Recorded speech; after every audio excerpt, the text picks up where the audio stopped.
दोस्तों, आप सभी का स्वागत है आपके अपने प्लेटफॉर्म उपलब्धि द टारगेट पर। तो आज हम लेकर आए हैं जैन धर्म पे भाग 2, जिसमें जैन धर्म से संबंधित सभी महत्वपूर्ण प्रश्नों का संकलन किया गया है, जो आने वाले सभी कॉम्पिटिटिव एग्जाम्स के लिए काफ़ी महत्वपूर्ण साबित होने वाला है। तो चलिए शुरू करते हैं। हमारा पहला प्रश्न दोस्तों, जैन धर्म में भगवान महावीर के मुख्य शिष्य कौन थे?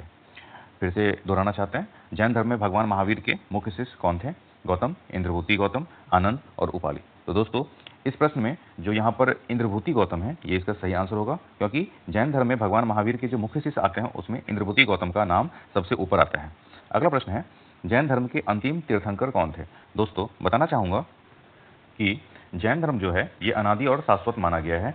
इसमें कुल 24 तीर्थंकर माने जाते हैं और जैन धर्म का जो वास्तविक संस्थापक हैं वो भगवान महावीर को ही माना गया है। यद्यपि भगवान महावीर जो हैं ये जैन धर्म के 24वें तीर्थंकर हैं, लेकिन ये आधुनिक संस्थापक माने गए हैं जैन धर्म के। तो यहाँ पर महावीर स्वामी जो है ये इसका बिल्कुल सही आंसर होगा। तो चलिए अगले प्रश्न की ओर बढ़ते हैं। दोस्तों, अगला जो प्रश्न है हमारा, जैन धर्म के संस्थापक कौन माने जाते हैं? ये बिल्कुल सेम प्रश्न है दोस्तों, जिसको अभी हम लोग डिस्कस भी किए हैं। और यहाँ पर जो था कि जैन धर्म के अंतिम तीर्थंकर कौन थे, तो ये हमारे महावीर स्वामी थे 24 में, और ये अंतिम थे।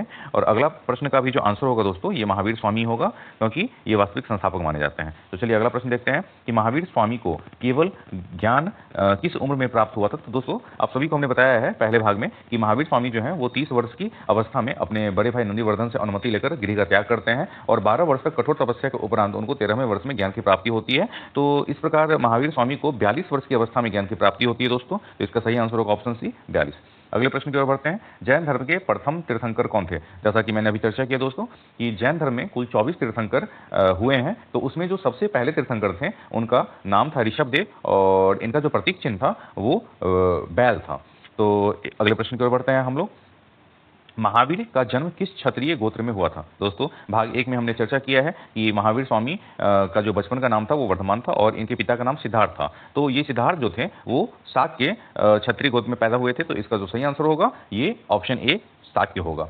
अगले प्रश्न की ओर बढ़ते हैं, जैनियों द्वारा अपने पवित्र ग्रंथों के लिए सामूहिक रूप से किस शब्द का प्रयोग किया जाता है? तो दोस्तों, यहाँ पर जो ऑप्शन दिया गया है इसमें आगम बिल्कुल सही आंसर होगा, और आगम जो है उसको हम आ, ग, म ऐसे लिखेंगे। यहाँ पर टेक्निकल फॉल्ट के कारण अंग लिख दिया गया, लेकिन इसका सही आंसर होगा आगन। तो चलिए अगले प्रश्न की ओर बढ़ते हैं, जैन दर्शन के अनुसार जीन शब्द का अर्थ क्या होता है? तो दोस्तों, जैन दर्शन के अनुसार जीन शब्द का अर्थ होता है विजेता, जिसने स्वयं पे विजय यानी अपनी इंद्रियों पर विजय प्राप्त कर लिया हो उसे जीन कहा गया है। तो इसका जो सही आंसर होगा वो ऑप्शन सी होगा। अगले प्रश्न की ओर बढ़ते हैं दोस्तों, पर्युषण पर्व किस समुदाय द्वारा मनाया जाता है? तो दोस्तों, ये जो पर्युषण पर्व है ये जैनियों के द्वारा ही मनाया जाता है, और यहाँ पर जो ऑप्शन होगा आपका वो जैन समुदाय, ऑप्शन सी जो है ये बिल्कुल सही आंसर है। अगला प्रश्न है, रवि कीर्ति जो एक जैन थे और जिन्होंने एहोल प्रशस्ति की रचना की थी, इनको किसका संरक्षण प्राप्त था? तो दोस्तों, जो रवि कीर्ति हैं इनको चालुक्य शासक जो पुलकेशिन द्वितीय हैं इनका संरक्षण प्राप्त था। और ये जो शिलालेख है दोस्तों, एहोल अभिलेख, ये 634 ईस्वी में लिखा गया। इसमें पुलकेशिन द्वितीय का जो विजय है उसका वर्णन गाथा किया गया है, और ये विजय हर्षवर्धन के खिलाफ हुआ था। तो इसका जो ऑप्शन है दोस्तों सी, ये बिल्कुल सही है, पुलकेशिन द्वितीय। दोस्तों, रवि कीर्ति जो है ये वातापी के जो चालुक्य रहे हैं पुलकेशिन द्वितीय, इसके दरबारी कवि और मंत्री भी रह चुके हैं। तो पुलकेशिन द्वितीय के दरबार में ये रहते भी थे। तो इस प्रकार रवि कीर्ति का जो नाम है वो पुलकेशिन द्वितीय से जुड़ता है। अगले प्रश्न की ओर बढ़ते हैं, जैन दर्शन के अनुसार सृष्टि की रचना एवं पालन पोषण किसने किया है? तो दोस्तों, इसमें हम बताना चाहेंगे कि जैन दर्शन के अनुसार सृष्टि की जो रचना है वो किसी ईश्वर के द्वारा नहीं की गई है, बल्कि यह अनादि और स्वतः सिद्ध है। तो जो जगत का संचालन होता है दोस्तों इसमें वो सार्वभौमिक विधान के अनुसार होता है। तो इसका जो सही आंसर दिखाई पड़ रहा है ये ऑप्शन ए दिखाई पड़ रहा है, क्योंकि जैन मत में सृष्टि की रचना और पालन किसी ईश्वर की इच्छा से नहीं हुई है, बल्कि प्राकृतिक और सार्वभौमिक नियमों से हुई है। तो इसका जो ऑप्शन है ये बिल्कुल सही है दोस्तों। अगले प्रश्न की ओर बढ़ते हैं, जो अगला प्रश्न हमारा दोस्तों वो है, जैन तीर्थंकरों के जीवन वृत्त कहाँ उपलब्ध है?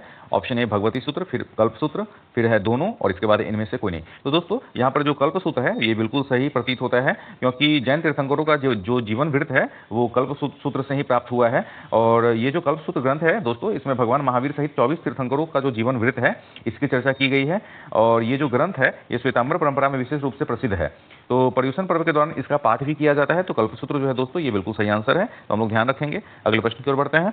प्रारंभिक जैन साहित्य निम्नलिखित में से किस भाषा में लिखे गए थे? तो इसका तो बिल्कुल आसान इसका आंसर है प्राकृत भाषा। जैन का जो संबंध है दोस्तों वो प्राकृत भाषा से ही जुड़ता है, और जो प्राकृत भाषा है खासकर अर्धमगधी प्राकृत, तो इस भाषा में इस जैन साहित्य का प्रचार प्रसार हुआ था। तो कहीं कहीं पर अर्धमगधी प्राकृत भी आता है, तो ध्यान में रखेंगे। लेकिन अगर अर्धमगधी और प्राकृत दिया हुआ तो हम लोग प्राकृत भाषा के साथ जाएंगे। चलिए अगले प्रश्न की ओर बढ़ते हैं दोस्तों। निम्नलिखित में से कौन सा स्थल पार्श्वनाथ से संबंध होने के कारण जैन सिद्ध क्षेत्र माना जाता है? तो दोस्तों इसमें जो ऑप्शन दिया गया है चंपा, पावा, समेत शिखर और उज्जयंत। तो इसमें एक बात बताना चाहेंगे दोस्तों कि जो समेत शिखर है ये झारखंड के गिरिडीह जिला में स्थित है, और इसको हम लोग पारसनाथ शिखर या पारसनाथ पहाड़ी भी बोलते हैं। तो इससे संबंधित एक महत्वपूर्ण बात ये भी है कि पार्श्वनाथ जी ने यही समेत शिखर पर्वत पर मोक्ष प्राप्त किया था, और पार्श्वनाथ हमारे 23वें तीर्थंकर हैं जैन धर्म के, और इनका जो ये है दोस्तों प्रतीक है वो सर्प है, और जो हमारा 24वें तीर्थंकर है वो महावीर स्वामी रहे हैं जिनका प्रतीक चिन्ह सिंह है। तो इसमें जो एक और कहावत है दोस्तों या मान्यता है, इसके अनुसार जो जैन धर्म में 24 तीर्थंकर हुए हैं उनमें से लगभग 20 तीर्थंकरों ने यहीं पर मोक्ष प्राप्त किया है, जिसके कारण पार्श्वनाथ हिल जो है ये काफी महत्वपूर्ण स्थल है जैनियों के लिए। तो यही कारण है दोस्तों कि ये जो स्थल है ये जैन धर्म का सबसे महत्वपूर्ण मोक्ष भूमि माना जाता है। तो हम लोग समेत शिखर को ध्यान में रखेंगे कि ये जैन धर्म का सबसे महत्वपूर्ण मोक्ष भूमि है, और ये जैन धर्म के लिए बहुत ही महत्वपूर्ण जगह है। अगला दोस्तों स्यादवाद का सिद्धांत क्या है?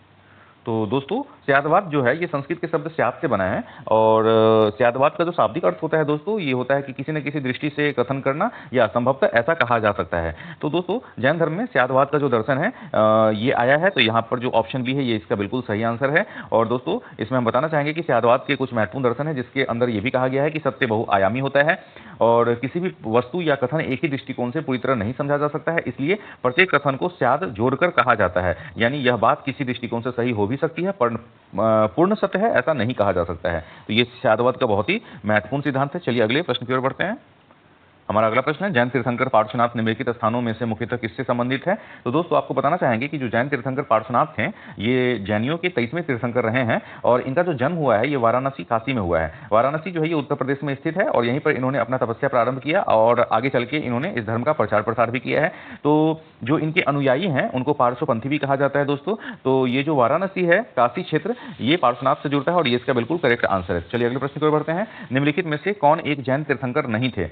दोस्तों जैन धर्म में कुल 24 तीर्थंकर रहे हैं, जिनमें से जो पहले तीर्थंकर थे वो ऋषभदेव थे, और उनका प्रतीक चिन्ह आपको हमने पहले बताया भी है कि बैल रहा है। तो यहाँ पर कह रहे हैं कि कौन तीर्थंकर नहीं थे, तो चंद्र प्रभु जो हैं दोस्तों ये जैन धर्म के 8वें तीर्थंकर रहे हैं।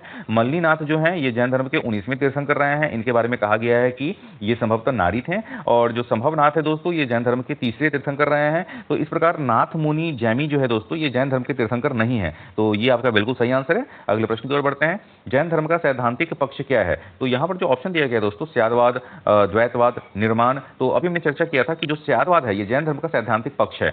इसका मतलब होता है कि संभवतः ये कोई भी वस्तु या कोई भी कथन सही हो भी सकता है और सही नहीं भी हो सकता है। तो ये एक बहुत ही महत्वपूर्ण पक्ष है जैन धर्म का स्यादवाद। तो चलिए अगले प्रश्न की ओर बढ़ते हैं।